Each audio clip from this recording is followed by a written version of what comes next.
Welcome to Kadampa podcasts. These podcasts offer practical solutions to daily challenges and help guide us to a happier and more peaceful state of mind. In each episode, you will find an extract from a teaching given by one of various Kadampa Buddhist teachers worldwide. All these teachings are inspired by the profound wisdom of Venerable Geshe Khalsang Gyatso Rinpoche, a Buddhist master for our time. We hope you enjoy listening. Resolving relationship difficulties. Like, what could be more important? Our relationships are so important to us. They have such a huge bearing on our state of well-being. We have so many different types of relationships with our partner, with our family, children, parents, siblings, with our colleagues, with our neighbors. There's so many different kinds of relationships we have. And if those relationships feel fraught and tense and difficult and strained, it weighs on us and it really saps our sense of well-being. Usually, when our relationships are difficult, we think there's a very clear and obvious reason why this relationship is difficult, and it's them.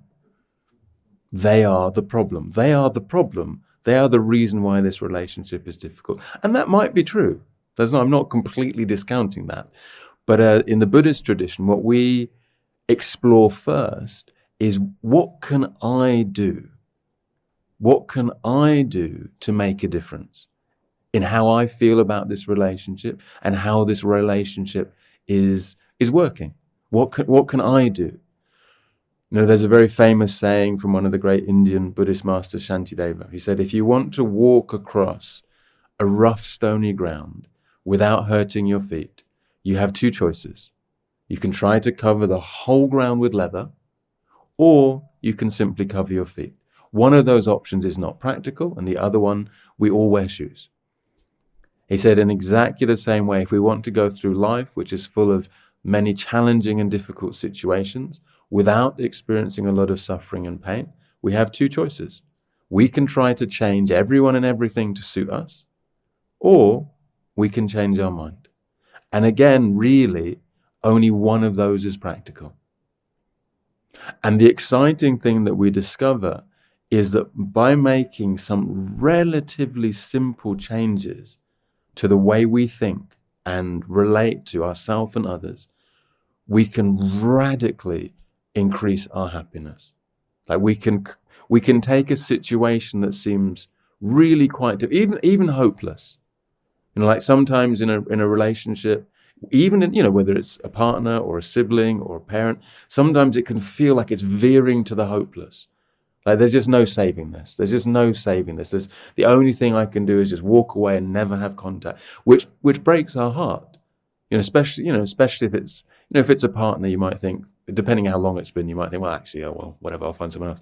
But if it's been a long time and there's kids, and it's a big deal. And certainly if it's siblings or parents, it's a big deal. Like we don't want to lose these things, but sometimes we feel, I'm just being pushed into a corner. There's no choice. And again, of course, sometimes there is no choice. Sometimes that is how it ends up. And that's sad, but that's sometimes the truth. But what we may discover is that by making a few adjustments to the way we think, we can so radically change our experience that what seemed like a hopeless, unsolvable problem just becomes effortlessly solved.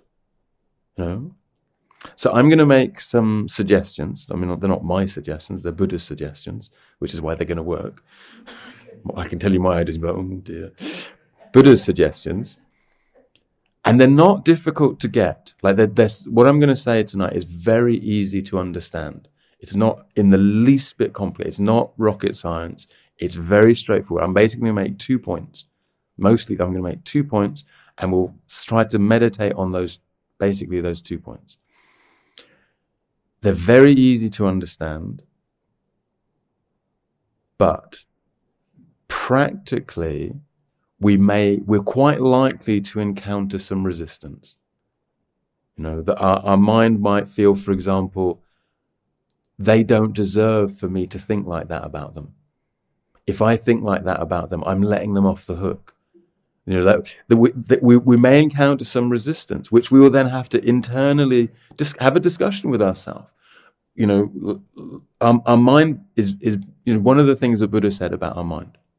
He gave this analogy of our mind being like a jungle with many different pathways through it. And some of those pathways take us to very painful places. Some of those pathways taking us to painful places we have traveled many, many times. There are other pathways that take us to beautiful places. Sometimes they're hidden. Sometimes maybe they're not even there to start with. And if they're not there, we need to get our meditation machete out and forge that new pathway, carve that pathway into the jungle of our mind. And if we keep doing that and neglecting the old pathway, that old pathway will disappear into the undergrowth as if it wasn't ever there. And that new pathway will become as easy to travel as that old pathway was. Either way, we need to keep noticing, when we can, the forks in the road. I could go this way, but equally I could go that way. And then we make a decision. Which way do I want to go? This path takes me to an angry, resentful, embittered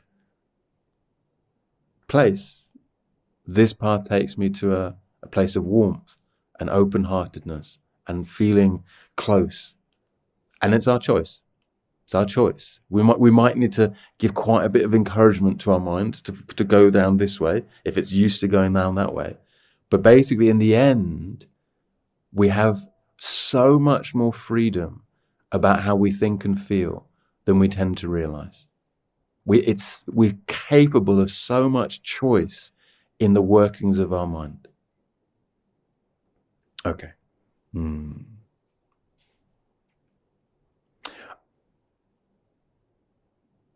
This course, there are 3 weeks of this course. Don't worry if this is your first class. This is the second class. This is the main class. Do come back next week though. But this is the main class. And each class is self-contained, so you can come when you can make it. But I do want to just give a quick brief recap of some of the main points from last week. So I was sharing that from a Buddhist point of view, we look at problems as outer and inner problems. Outer and inner problems. So an outer problem is outside, an inner problem is inside. And our problems are inner problems. So for example, just to give some trivial examples, if our car breaks down, that's an outer problem. It needs an outer solution, a mechanic, a garage, whatever it might be, something to sort that out. As we discovered earlier, lots of oil is very helpful for cars if they don't have any oil. Anyway, like that. If we get unhappy about that, that's an inner problem. Like there's an outer problem that needs a solution, which is fine. If we get unhappy about it, that's an inner problem. So it's important to be able to distinguish the inner problem and the outer problem, because otherwise we spend our whole life trying to fix the outer problem, thinking that will make me happy. But actually, if we keep having an inner problem, we will keep having an inner problem until we address that. Now, on this course, what we're going to look at is the inner problem primarily, obviously, that's the Buddhist way. Next week is looking at the outer problem. Hopefully, by the end of this week, from our side, we're good. Totally happy. We just totally love them. Not a problem. We're not bothered by a thing. We're just so full of acceptance. We just love. We are just pure, radiant love. Yum, yum, yum. There may still be an outer problem that needs addressing. And so we'll talk about that next week. What we're going to try to get to this week is that deep, loving acceptance.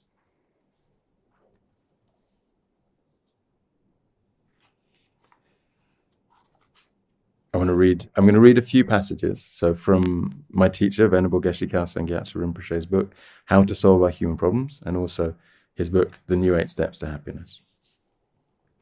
He says, in reality, most of our emotional problems are nothing more than a failure to accept things as they are. Like, we don't agree with that to start with. We think, no, that's not right. The problem is there. That's the problem. But actually, we will discover that there is so much happiness available to us once we accept things as they are. This is how it is. The amount of times we find ourselves saying, it shouldn't be like this. Like we're stuck in traffic, it shouldn't be like this. The internet won't connect, it shouldn't be like this. Whatever it might be, it shouldn't be like this. The only times we ever say to ourselves, it shouldn't be like this, is precisely when it is like that. That it shouldn't be like that is just holding us back. If we can get to a place, okay, this is where we are. How can I move forward? We'll find so much weight lifting from us. Anyway, in reality, most of our emotional problems are nothing more than a failure to accept things as they are. In which case, it is patient acceptance, rather than attempting to change externals, that is the solution. For example, many of our relationship problems arise because we do not accept our partner as they are. In these cases, the solution is not to change our partner into what we would like them to be, but to accept them fully as they are. There are many levels of acceptance. Perhaps we already try to tolerate our partner's idiosyncrasies, refraining from criticizing them and going along with their wishes most of the time. But have we, in the depths of our heart, given up judging them? Are we completely free from resentment and blaming? Is there not still a subtle thought that they ought to be different from the way they are? True patience involves letting go of all these thoughts. Once we fully accept other people as they are without the slightest judgment or reservation, as all the enlightened beings accept us, then there is no basis for problems in our relations with others. Problems do not exist outside our mind. So when we stop seeing other people as problems, they stop being problems. The person who is a problem to a non-accepting mind does not exist in the calm, clear space of patient acceptance. Patient acceptance not only helps us, it also helps those with whom we are patient. Being accepted feels very different from being judged. When someone feels judged, they automatically become tight and defensive. But when they feel accepted, they can relax, and this allows their good qualities to come to the surface. Patience always solves our inner problems, but often it solves problems between people as well.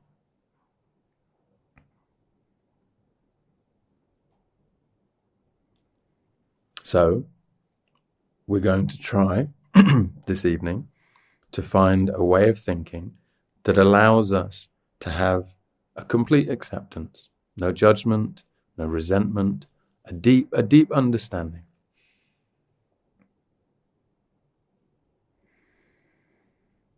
There is a section in the New 8 Steps to Happiness, excuse me, that's called Living Beings Have No Faults, which is delightfully provocative, because how many people do you know that have no faults? Anyone? Is there anyone? Do we know how many perfect people do you know? Like, maybe your mum, maybe your dad, yourself. Okay, fair enough. We might be on some dodgy territory there. Gosh. Okay. Because in general, one of the first things we notice about people is what's wrong with them. And for example, like if someone's having a conversation with us, telling us about someone we already know, and going on about how great they are, they're amazing. We're just waiting for them to take a breath so we can say, yeah, but you don't know them the way I know them. Let me tell you a few things about them that you haven't figured out yet. We spot quite quickly, there's this that's a bit wrong, there's that that's a bit wrong. We find faults in people. It's one of the things our mind does. Very unfortunate. And so Venerable Geshe starts that section with one of those kind of Buddhist riddle type questions, And the question is, does seawater taste salty? Does seawater taste salty? All of us, I'm sure, have been to the beach, had a good mouthful of seawater on occasion. Does it taste salty? You know it does. You also know it's a Buddhist question, so the answer is going to be no, obviously. The answer is going to be no. Not quite sure why yet, but that's the way those Buddhists are. It's always the wrong way round. It's not my fault, it's their fault, or whatever, I don't know. Okay, so Yes, that's right. The answer is no. Seawater doesn't taste salty. Seawater, in fact, does not taste salty. The salt in the seawater tastes salty. The seawater itself, delicious and refreshing. Like, obviously, our tongue is not clever enough to figure that out. Like, get a mouthful of seawater, our tongue can't go, refreshing, delightful seawater, ooh, salty salt. Our tongue isn't that clever. But clearly, our mind is, because there are large parts of the world that the drinking water is seawater. It's desalinated seawater. Someone came up with the understanding, I can take water from the sea, just take that salt out, and that seawater is delicious and refreshing, and it will be happily drunk by the masses. So what's that got to do with anything? Well, when we see someone behaving badly, when we experience someone behaving in a way that's unreasonable or disagreeable, what our eyes see is a bad person. We see a bad person that in the end we want nothing to do with. But our heart, our mind, doesn't have to see that. Our heart can understand this isn't a bad person at all. In fact, what I'm witnessing, what this person is showing me, is their pain. That's what I'm actually seeing. There's a good person here who is in pain. Like, if we check, we just think a little bit, like, is this behavior the expression of someone who is at peace with themselves? Is this the behavior of a happy, contented mind? And we know it's not. Sometimes we find ourselves behaving in those ways when we're really miserable, when we're overwhelmed, when we're stressed, when we've just lost any kind of space processing power. Those are when we behave. So what is this person showing me? They're showing me their pain. Why? No one wants to be in pain. It's not like this person got up that morning and put at the top of their to-do list, be in a foul mood and take it out on everyone. That's not on anyone's plan for the day, and yet it happens. Some people it happens a lot. This is someone who's someone whose mind is unhappy. Their mind is malfunctioning. In Buddhism, we use this term delusion, which basically means the mind malfunctioning. Buddha discovered that our mind, when it's functioning optimally, as it's capable of functioning, is always happy.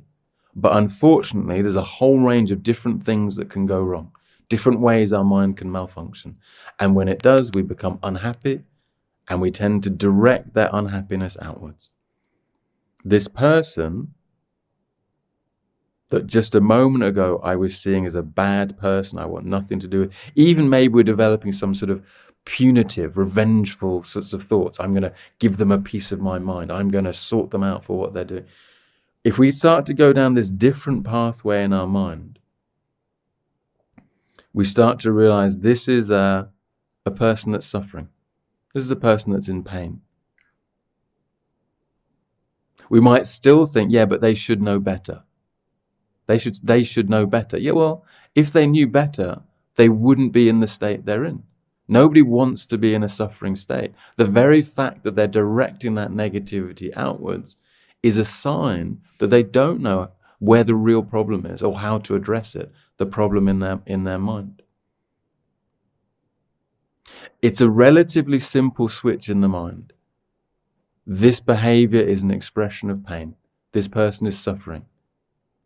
And it's not their fault.